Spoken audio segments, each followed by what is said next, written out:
सर्वाधार मंगलमय मंगल बिनवो बारंबार।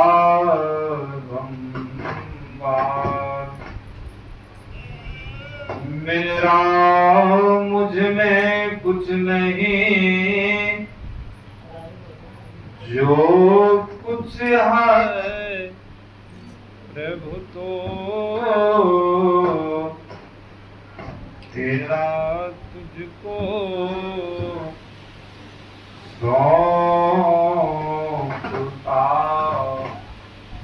क्या लागत प्रभु।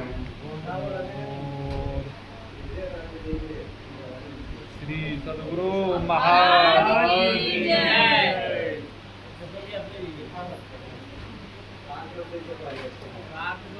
महाराज सद्गुरु महाराज जी के श्री जुगल चरणों में कोटि नमन। मंच पर मंचासीन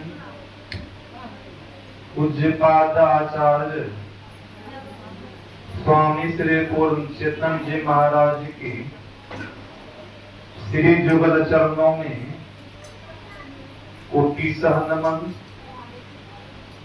मंच पर मंचासीन पूज्य स्वामी विनय सागर जी महाराज की श्री जुगल चरणों में कोटि नमन। मंच पर मंचासीन पूज्य गुरुजन, सत्संग में उपस्थित धर्म प्रेमी माताओं तथा भक्तिमती बहनों, सबों को मेरा नमन है। अभी हम लोग श्री रामचरितमानस से पाठ सुन रहे थे। पाठ में सुन रहे थे भक्ति की क्या विशेषता है, भक्ति की क्या महिमा है, भक्ति करने से लाभ क्या होता है। अब बातचीत करने से भक्ति की महिमा समझ में नहीं आएगी, लाभ नहीं होगा। हम लोग कागभस्मी जी और गरुड़ जी महाराज का संवाद को सुन रहे। भक्ति का अर्थ होता है सेवा, सेवा का अर्थ होता है भक्ति। अब हम लोग किनकी भक्ति करें तो मानवों का कल्याण होगा। महाराज सदगुरु महाराज जी को इस भक्ति को सदगुरु महाराज जी दो भाग में बांट दिए। दो भाग में सार भक्ति और असार भक्ति, इसको दो भाग सदगुरु महाराज जी बांट दिए। कल्याण के लिए मानवों कल्याण कैसे मानवों का कल्याण होगा तो सदगुरु महाराज जी उनको दो भाग में बांट दिए। सदगुरु महाराज जी ने कहा, आओ हो भक्त सार भगति करू, असार भगति करी संसार। सदगुरु महाराज जी ने कहा, असार भक्ति करोगे संसार में भ्रमण करते रहोगे। भ्रमण समझ रहे हैं, आना जाना आवागमन का दुख नहीं छूटेगा। असार भक्ति के संबंध में सदगुरु महाराज जी ने कहा, जिस प्रकार हम लोग पहले बचपना में खेल खेलते थे, खेल खेलते जब मिट्टी का घर बनाते थे, मिट्टी का ही दाल चावल सब्जी बनाते थे और वही बना करके भोग भी लगाते थे, अंदर जाने के लिए नहीं देते थे, मुंह सटा के रख देते थे। और जब घर जाते थे जब माँ से कहते थे माँ जल्दी भोजन दो मुझे जोरों की भूख लगी हुई, माँ कहती थी बेटा अभी तो तुम वहाँ भंडारा खा रहा था, बनाया था, खा रहा था, क्या उससे भूख नहीं मिटी? हम लोग क्या करते थे, माता जो तो हम खेल खेल रहे थे, समझ रहे हैं ना, खेल खेल रहे थे, मिट्टी का दाल चावल था, उससे थोड़ी भूख मिटेगी, रोटी खाएंगे दाल खाएंगे तब ना भूख मिटेगी। सदगुरु महाराज ने ठीक उसी प्रकार हम आप जो आसार भक्ति करते हैं, दौड़ लगाते हैं, भगवान शिव ने कहा तीर्थे दाने जपे यज्ञे काष्ठे पतान के सदा शिवम पश्यति मूढ़ आत्मा शिवे देहे प्रतिष्ठते। भगवान शिव ने कहा मुझे लोग खोजने के लिए कहा तीर्थ में जाते हैं, मुझे लोग चाहता है यज्ञ करके प्राप्त कर ले, मुझे लोग चाहता है जप करके हम प्राप्त कर ले, मुझे लोग चाहता है लकड़ी में काष्ठ में हम लोग लकड़ी में खोज करके प्राप्त कर ले, और मुझे लोग चाहता है उस पाषाण से हम प्राप्त करें। पाषाण का अर्थ होता है पत्थर, काष्ठ का अर्थ होता है लकड़ी। उस लकड़ी में भगवान शिव ने कहा मैं मिलने वाला नहीं हूँ, पत्थर मिलने वाला नहीं हूँ। ऐसे मूढ़ आत्मा शिव देह प्रतिष्ठते, मैं तो उनके अंदर शरीर में हूँ। वो मूढ़ आत्मा, मूढ़ आत्मा का अर्थ होता है मूर्ख आदमी मुझे खोजते फिरते हैं, उनके अंदर में मैं हूँ, अंदर में वो नहीं खोजता है। सब साथ खोजता है बाहर बाहर, बाहर बाहर खोजने से हम मिलने वाले नहीं, जब तक अंदर में नहीं खोजेगा। वही हम लोग सुन रहे थे, जब तक हम आप असार भक्ति नहीं करेंगे तो हम लोगों का परम कल्याण होने वाला नहीं। असार भक्ति से भले मान प्रतिष्ठा लोक समाज नजर में हम लोग पूजनीय हो जाएंगे, भाई परम कल्याण होने वाला नहीं है। भक्त कहला जाएंगे कि फलना आदमी देखिए बहुत पूजा पाठ करते हैं, भक्त है, भाई अपना आप का कल्याण होने वाला, अपना आप कल्याण चाहते हैं, उनके लिए सार भक्ति करना होगा। सार भक्ति युक्ति जान करके जो भजन करते वही है सार भक्ति। अरे आपने सुना है बिना सार भक्ति किए लोग मानवों का कल्याण होने वाला नहीं है। बड़े बड़े ऋषि मुनि आए, पैगंबर आए, सबों ने सार भक्ति किया, उस परमात्मा को प्राप्त की, तब उनका परम कल्याण हुआ। जो कोई सार भक्ति करते हैं, गुरु से भेद लेके भजन करते हैं, उनके रक्षा सदगुरु महाराज जी भी करते हैं। भक्त हेतु भगवान प्रभु राम धरहु तनु भूप किए चरित पावन परम पराचित नर अनुरूप। भक्त के हेतु भगवान आते हैं उनके रक्षा के लिए, उनका कोई भी संकट रहते हैं वह संकट दूर करते हैं।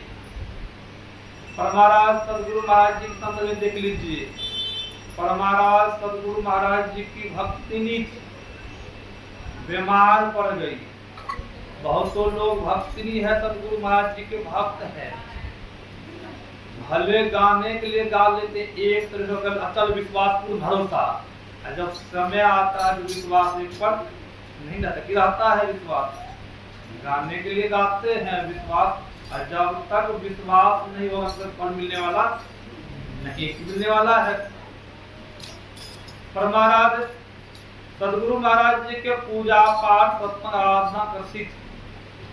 जब बीमार पड़ गई, डॉक्टर के पास इलाज के लिए गई, डॉक्टरों ने जवाब दे दिया कि जाइए आप कुछ ही दिन के आप मेजबान है, जाइए घर पर।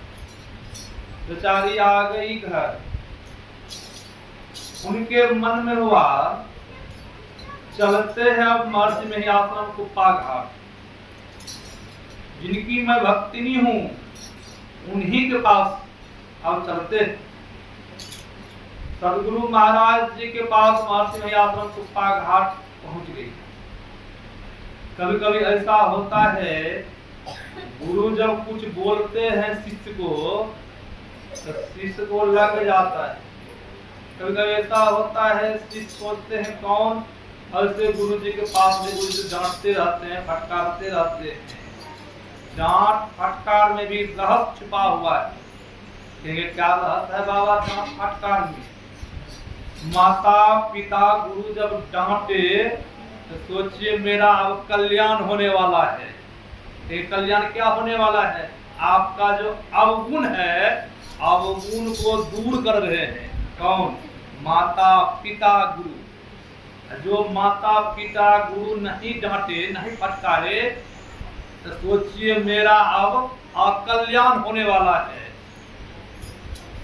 इसमें रहस्य छिपा हुआ है। माता पिता गुरु ज्ञानदाता ज्ञान देते सिखाते तो आपके लिए कभी अकल्याण नहीं सोचेंगे, आपके लिए शुभ ही सोचेंगे। अब माई पहुंच जाती है कुप्पा घाट आश्रम। सदगुरु महाराज जी के निवास में पहुंचती है। सदगुरु महाराज जी को जैसे नमन करती है, सदगुरु महाराज जी बहुत डांट फटकार लगाए उस माई के मन में जरा सा भी नहीं हुआ। सदगुरु महाराज जी इतने डांट फटकार लगा रहे हैं, मैं भी कुछ बोलूं। माई कुछ नहीं बोली, माई सुनती रही। सदगुरु महाराज जी को जो नहीं कहना चाहिए डांट फटकार लगाए। वह माई महर्षि में आश्रम कुप्पा घाट से लोगों ने कहा, महात्माओं ने कहा कि माता जी देखिए आपको आशीर्वाद मिल गया, आप जाइए घर। आपको आशीर्वाद इसी डांट फटकार में मिला है, आप चुप करके जाइए, अपना घर जाइए। वह माता जी घर आ जाती है। होता क्या है, सदगुरु महाराज जी डांट फटकार लगाए थे, उसमें रहस्य छिपा हुआ है। होता क्या है, उस माई उसी दिन से धीरे धीरे स्वस्थ होने लग गई। और 4-5 दिन के अंदर में ही वह माई बिल्कुल पूर्ण रूप में स्वस्थ हो गई। डॉक्टरों ने जवाब दे दिया था। इसलिए संत महापुरुष ने कहा जो गुरु के बताए मार्ग पर चलते हैं उनका लाभ ही लाभ होता है। जिनको विश्वास है किनके ऊपर? सदगुरु महाराज जी के ऊपर। सदगुरु महाराज जी जो भी करेंगे मेरे लिए अच्छा ही करेंगे। संत सदगुरु महाराज जी ने कहा है, तो बाबा देवी साहब भी कहा, जिनको 1-2 घंटा के लिए समय नहीं मिलता है, फुर्सत नहीं मिल पाती है, वह आदमी वजन भेद ले भी वजन किस काम का है? कोई काम का है? कोई काम का वजन भेद नहीं है। जो करेंगे उन्हीं को लाभ मिलेगा, जो करवे नहीं करेंगे, वजन भेद ले लिए और सत्संगी बन गए हैं, उनका तमाकू चल रहा है, लाभ होगा नहीं। बहुत सत्संगी बिहार प्रांत में, झारखंड में मेरे पास प्रणाम करने के बूढ़े सत्संगी सब आते। कभी कभी मैं उनका जब हाथ देखता हूँ, हाथ में चुनाव चिन्ह, तो मैं हाथ पकड़ लेता हूँ, बाबा ये क्या है आपने? बाबा आपसे क्या बता, झूठ तो नहीं है बोलेंगे। कभी कभी तमाकू खाता हूँ, अब देख लीजिए। तमाकू खैनी ऐसी मोहनी, लंबी लंबी बात, बड़े बड़े घर के बाबू भैया खड़े पसारे हाथ। खैनी ऐसी मोहनी है। अब देखिए बड़े बड़े आदमी जाते हैं, बाबू भैया सब, अब कोई कोदाली चलाने वाला है उनसे भी तरह करते हैं खैनी आपके पास।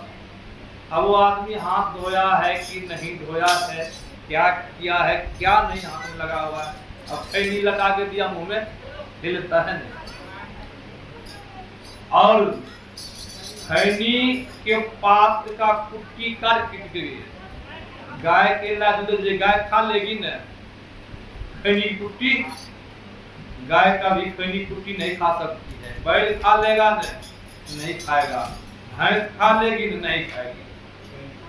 हम मनुष्य हो करके क्यों खैनी खाते हैं? जरा विचार करें। खैनी आप सर्प को खिला दीजिए तो सर्प मर जाता है, इतना निशान जहर है, फिर भी हम मनुष्य खैनी खाते हैं। भजन बनेगा न, खैनी खाने भजन बनेगा न, ध्यान बनेगा न, ध्यान में मन लगेगा न।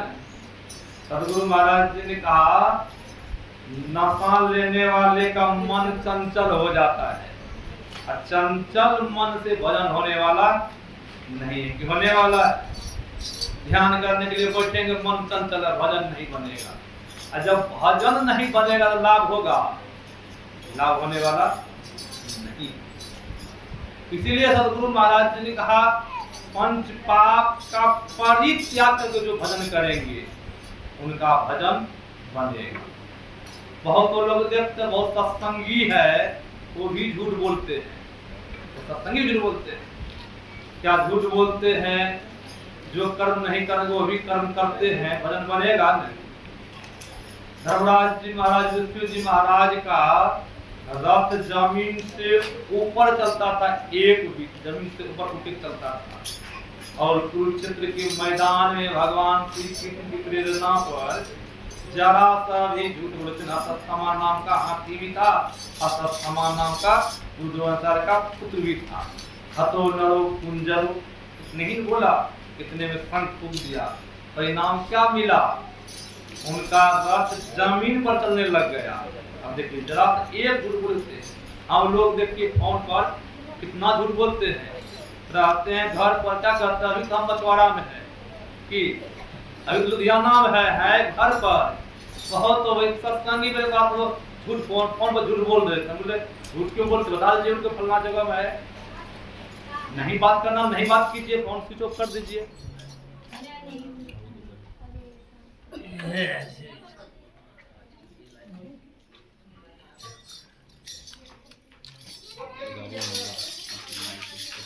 सज्जनों, झूठ बोलने से देखिए धर्मराज को नरक का द्वार देखना पड़ा, नहीं देखना पड़ा कुछ क्षण के लिए। हम लोग जो झूठ बोलते हैं या विचार करते हैं कि हम लोग को भी नरक का द्वार देखना पड़ेगा, नहीं विचार करते हैं। पता तो तब चलेगा जब वहाँ पहुँचेंगे तब। अभी हम लोग जो कर्म नहीं करने को अभी कर्म करते, अब पता कोई साथ में नहीं जाएगा, वहाँ के साथ में जाएगा। साथ में तो आप जो नैतिक कर्म किए हैं, अच्छा कर्म किए हैं, धन संपत्ति जो भी कुछ वैभव है सब यहीं छूट जाएगा न, कि जाएगा साथ में। जो नैतिक कर्म किए हैं, दान पुण्य किए हैं, भजन किए हैं, वही साथ जाएगा।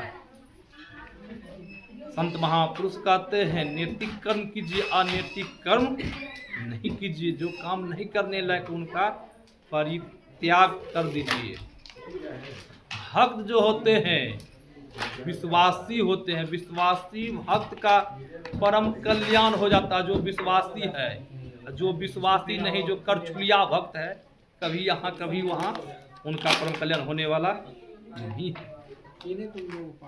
भगवान श्री कृष्ण के भक्त थे। कौन? राजा मूर्धज उनका भक्त थे। भगवान श्री कृष्ण के भक्त थे। और राजा मूर्धज बहुत दानी थे, विश्वासी थे। हम लोगों को विश्वास कभी कभी नहीं रहता, सदगुरु महाराज के ऊपर भी विश्वास नहीं होता है। बहुत तो सत्संगी फोन करते हैं, बाबा आशीर्वाद दीजिए। कहीं जब स्वस्थ हो जाता है तब तो बड़ा गुणगान करते हैं, और कहीं जब स्वस्थ नहीं होता है, बाबा सदगुरु महाराज जी भी नहीं सुनते हैं। मेरा काम नहीं, उतना भजन करते हैं वो भी नहीं सुनते हैं, दिन रात ध्यान करते हैं, जप करते हैं वो भी नहीं सुनते हैं। ऐसा बोलते हैं न, विश्वास उड़ जाता है न। फिर कहाँ फास्टर के पास चले जाते हैं न, चर्च घर भी बहुत सत्संगी चले जाते हैं। वैसे ऐसे बहुत तो है, बहुत लोग कहते हैं आप संत मत में कितना बहुत तो देखे, आप कबीरे मत को अपना लेते हैं, उन्हें बहुत परम कल्याण हो जाएगा। तो कहीं भी जाइए, जब तक करेंगे नहीं, कबीर मत जाइए, ईसाई जाइए, जहाँ जाइए, क्रिश्चन में जिसमें जाना है आपको, इस्लाम बनिए, सिख बनिए, महाराज जब तक करेंगे नहीं तब तक लाभ होने वाला नहीं है। करने की बात है, जो जितना करेंगे उतना उनको लाभ होगा।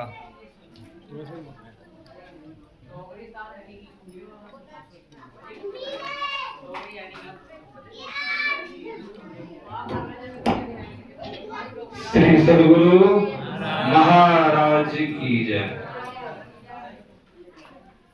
भजन तो करने की बात है, जो जितना करेंगे उनको उतना लाभ होगा। और विश्वास, श्रद्धा विश्वास के साथ जो करेंगे। भगवान श्री कृष्ण के भक्त थे राजा मोरध्वज। भगवान श्री कृष्ण अर्जुन से सुना रहे हैं, अर्जुन को कह रहे हैं, अर्जुन राजा मोरध्वज बड़े विश्वासी, बड़े दानी भक्त है मेरा, मेरे ऊपर पल पल विश्वास रखता है। अर्जुन को नहीं रहा गया, उनका प्रशंसा नहीं सुन सका। अर्जुन ने कहा, हे केशव, क्या मेरे भाई धर्मराज है, क्या उनसे भी अधिक दानी धर्मात्मा है? भगवान श्री कृष्ण ने कहा, हाँ अर्जुन, तुम्हारे भाई से भी अधिक दानी है, अधिक धर्मात्मा है राजा मोरध्वज। अर्जुन, चाहे तो तुम परीक्षा ले सकते हो। अब होता क्या है, परीक्षा के लिए चल देते हैं, परीक्षा के लिए भगवान नहीं जाएंगे सीधे। भगवान श्री कृष्ण ने क्या किया, बूढ़ा ब्राह्मण का वेश बना लिया, अर्जुन को बाघ बना दिया। उस बाघ पर भगवान श्री कृष्ण सवार होते हैं, राजा मोरध्वज के यहां पहुंच जाते हैं। राजा मोरध्वज ने देखा, मेरे यहां ब्रह्मन देव आए, अतिथि देवो भव। अतिथि जो है देवता के समान है। पर महाराज सदगुरु महाराज जी भी मनिहारी आश्रम में बौद्ध धर्म के महात्मा एक आए थे। महात्मा जब सुबह सुबह जब सोच के लिए निकले थे, तो महात्मा जी सोच के लिए बाहर गए कमंडल लेकर के। जब उधर सोच से जब लौटे, महात्मा जी के एक हाथ में दफ्तान और दूसरा हाथ में कमंडल है। अब महात्मा जी जैसे दरवाजा खोलते हैं, सदगुरु महाराज जी की दृष्टि पड़ जाती महात्मा जी के ऊपर।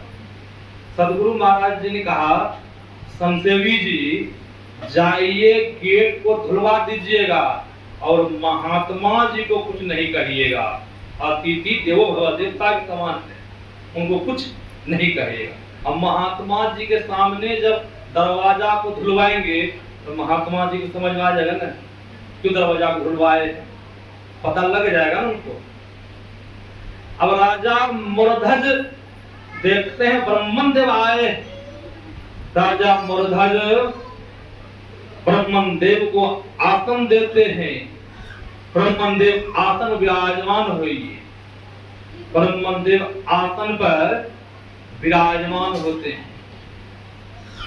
राजा मोरध्वज चरणामृत लेते हैं, घर आंगन में चरणामृत छींटते।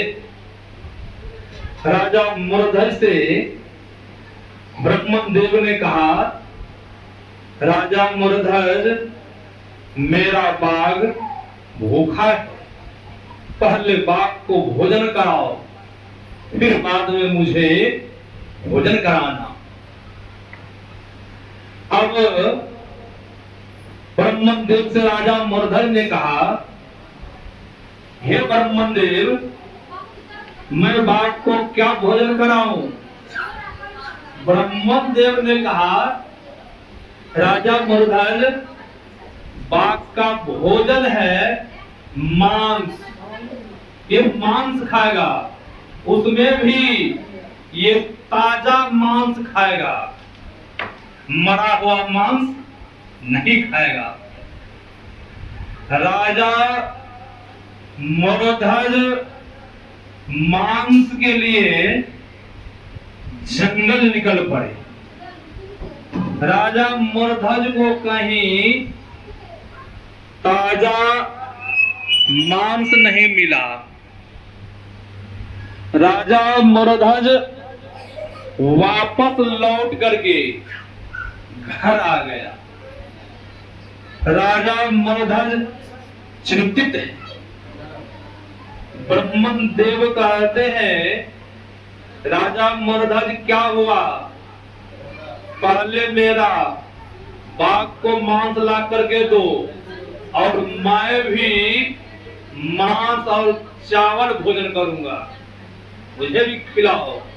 नहीं भोजन कराओगे, ब्रह्मन तुम्हारे दरवाजे पर जब भूखा चला जाएगा तो तुम्हें ब्रह्म हत्या का पाप लग जाएगा। नहीं भोजन कराओगे। राजा मरध्वज चिंतित है।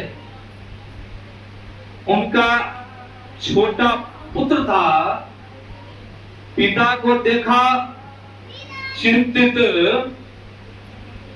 उनका पुत्र पूछते हैं, पिताजी आप बड़े चिंतित हैं, उदास हैं, क्या कारण है आप बताइए, क्यों आप चिंतित हैं, क्यों उदास हैं?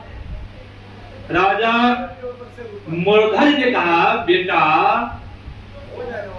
ब्रह्मन देव आए, ब्रह्मन देव भूखे हैं।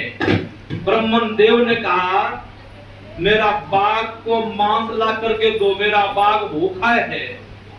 मैंने मांस के लिए जंगल गया, ताजा मांस जंगल में नहीं मिला, मरा हुआ मांस तो मिला, ताजा मांस नहीं मिला, मनुष्य का ताजा मरा। इसीलिए मैं चिंतित हूं। ब्रह्मन देव भी कह रहा मैं मांस चावल भोजन करूंगा और नहीं भोजन कराऊंगा, ब्रह्मन देव दरवाजा पर से भूखा चला जाएगा, ब्रह्मन देव का ब्रह्म हत्या का पाप लग जाएगा। बेटा इनका कोई उपाय नहीं मिल रहा है, क्या करूं क्या नहीं। सज्जनों, वृक्ष किस लिए लोग लगाते हैं? छाया के लिए। पुत्र को जन्म किस लिए देते हैं? दुख को मिटाने के लिए, दुख आगे चल के मिटा दे। पिता के दुख को जब पुत्र मिटा दे तो सोचिए यह पुत्र है, और जब दुख को नहीं मिटावे तो सोचिए कुपुत्र है। और राजा मरध्वज का पुत्र कह रहा है, पिताजी मांस नहीं मिला, आप ऐसा कीजिए मुझे मार करके बाघ को भी दे दीजिए और ब्रह्मन देव को भी मांस चावल भोजन करवा दीजिए। राजा मरध्वज ने कहा बेटा ऐसा नहीं होगा, ऐसा नहीं होगा, मैं तुम्हें नहीं मारूंगा।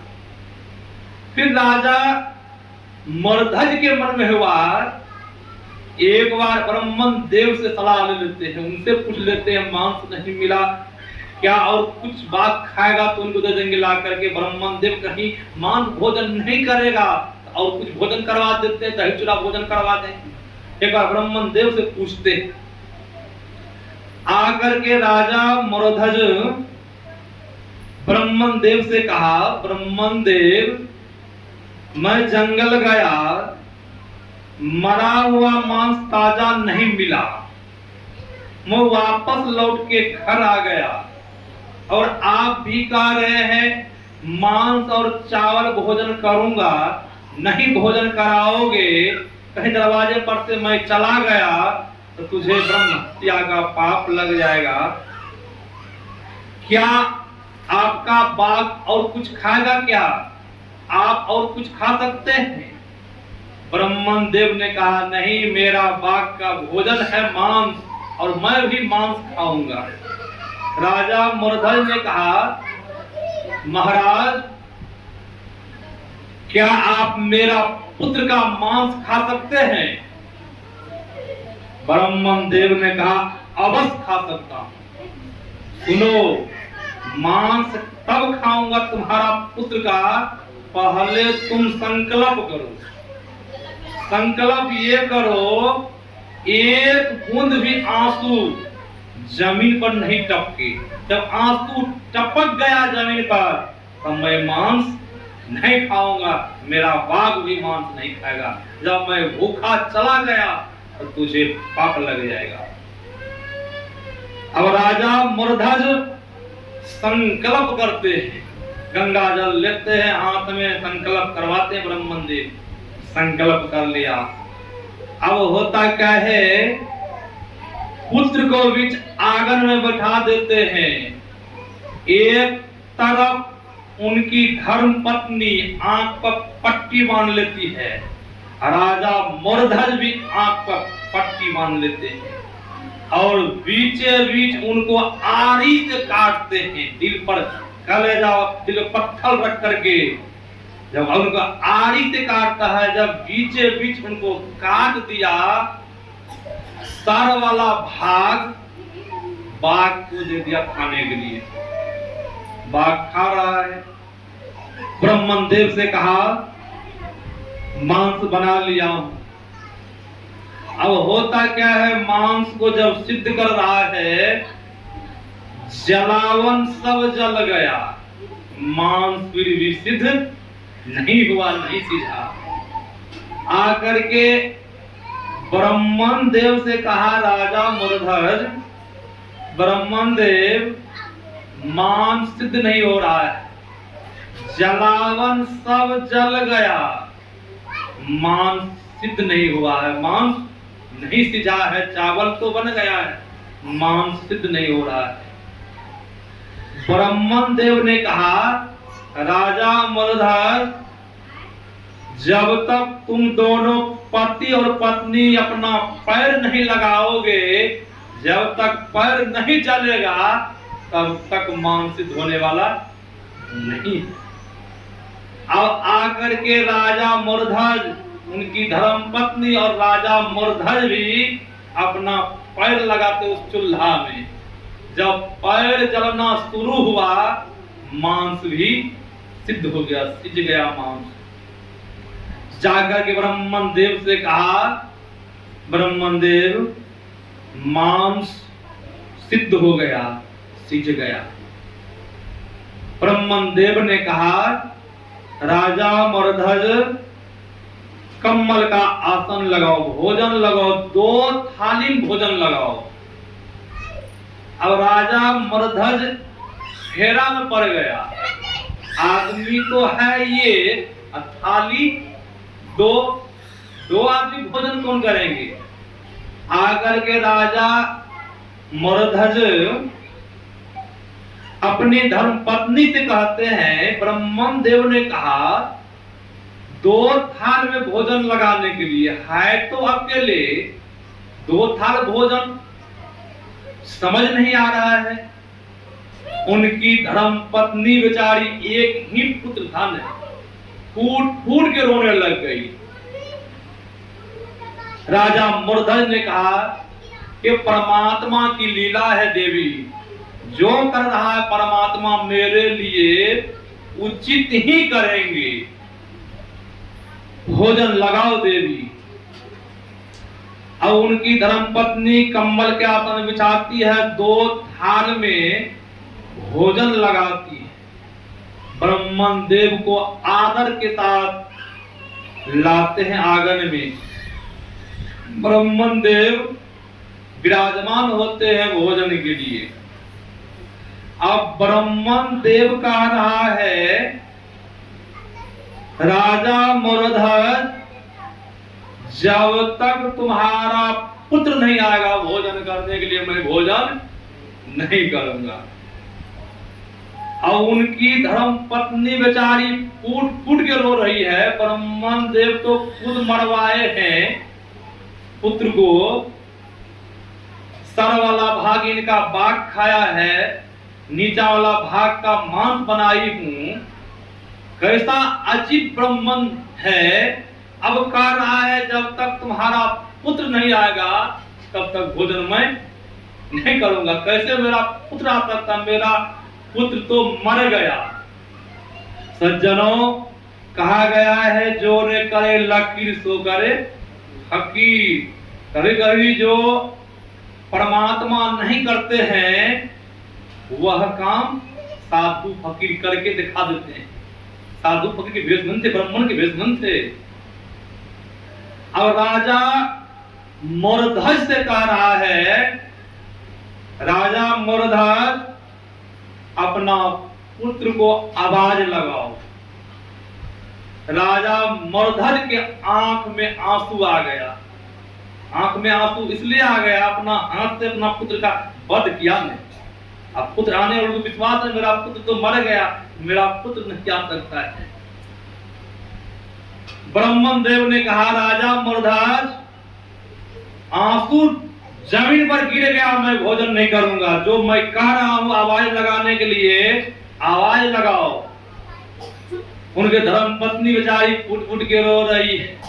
राजा मोरध्वज मन ही मन सोच रहे हैं परमात्मा जो भी किए होंगे मेरे लिए अच्छा ही किए होंगे। ये सब लीला भगवान श्री कृष्ण के हैं। मन ही मन भगवान श्री कृष्ण को याद कर रहे हैं। ये सब लीला उन्हीं के लीला है। राजा मोरध्वज आवाज लगाए, उनका पुत्र नहीं आया। उनकी धर्म पत्नी कहती है राजा मोरध्वज से अब पुत्र आने वाला है। राजा मोरध्वज ने कहा देवी ब्रह्मन देव जो कह रहा है अच्छा ही कह रहा है, मुझे विश्वास है हो सकता है आ भी सकता है। एक बार आवाज लगाए, उनका पुत्र नहीं आया। 2 थाली लगी हुई है भोजन के लिए, ब्रह्मन देव भोजन नहीं कर रहे हैं, बैठे हुए हैं। दूसरी बार आवाज लगाए, उनका पुत्र नहीं आए। जैसे तीसरी बार आवाज लगाए उनका पुत्र वहां प्रकट हो गए, ब्रह्मन देव लुप्त हो गए। ब्रह्मन देव वहां से लुप्त हो गया। राजा मोरध्वज ने देखा नहीं थाली है, नहीं ब्रह्मन देव है, नहीं बाघ है। तब राजा मोरध्वज ने कहा देवी जानती हो ये कौन थे? ये तो साक्षात भगवान श्री कृष्ण थे, केशव थे, परीक्षा लेने के लिए आए थे। देखो मेरा पुत्र यहाँ प्रकट हो गए और ब्रह्मन देव लुप्त हो गए। तब भगवान श्री कृष्ण ने अर्जुन से कहा अर्जुन देखा अर्जुन तुम्हारे भाई से कितने अधिक धर्मात्मा राजा मोरध्वज अपना हाथ से अपना पुत्र का वध किया और मांस दिया, चावल दिया मुझे खाने के लिए बना करके। कितने विश्वास थी मेरे पर, कितना विश्वास है, कितनी श्रद्धा है।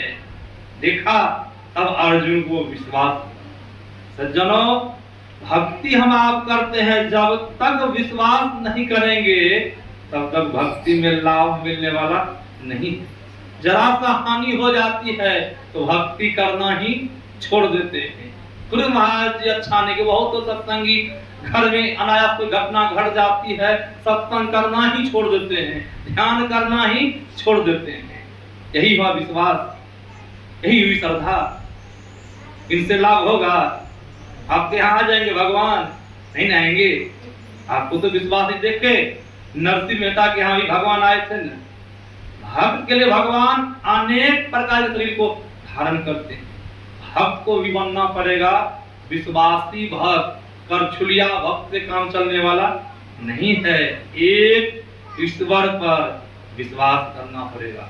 ईश्वर जो भी किया मेरे लिए अच्छा ही किया। तब इस तरह का जब विश्वास होगा तब जीवन में लाभ होगा।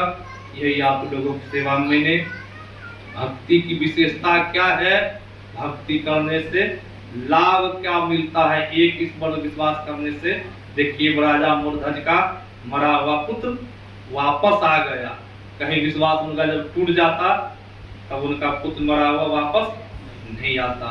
हम लोगों को भी इस कथा से यही साबित हो रहा है, परमात्मा सदगुरु महाराज जी हम लोगों को ईश्वर है, जो भी करे हम लोगों के लिए हम लोग घबराए नहीं, उभे नहीं। जो किया सदगुरु महाराज जी अच्छा ही किया। इस तरह की जब श्रद्धा बनी रहेगी, विश्वास रहेगा, तो अवध जीवन में लाभ ही लाभ होगा।